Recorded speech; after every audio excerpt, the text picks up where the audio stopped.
রাজধানী ঢাকাতে ঘোরাঘুরির জন্য বেস্ট টাইম হচ্ছে ঈদের সময়। তখন ঢাকা শহর ফাঁকা থাকে, জ্যামজট কম থাকে। ফ্যামিলি বা বাচ্চাদেরকে নিয়ে ঘোরার বেস্ট জায়গা উত্তরা দিয়াবাড়ি ফ্যান্টাসি আইল্যান্ড।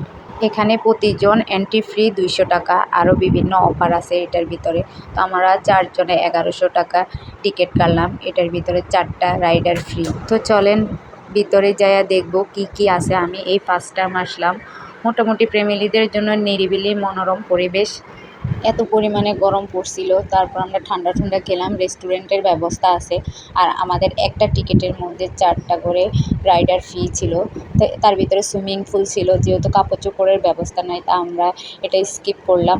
সবচেয়ে বেশি সুন্দর লাগলো এই লেকটা, এত সুন্দর লাগতেছিল। এই পানির মধ্যে অনেক মাছ ছিল, ভালোই লাগতেছিল। পার্কের আশপাশগুলা ঘোরাঘুরি শেষ হওয়ার পরে আমরা রাইডারগুলোতে আস্তে আস্তে ওঠার চেষ্টা করতেছিলাম। বাচ্চাদের মুখে হাসি ফোটানোর জন্য দিয়াবাড়ি ফ্যান্টাসি আইল্যান্ড সত্যিই দারুণ।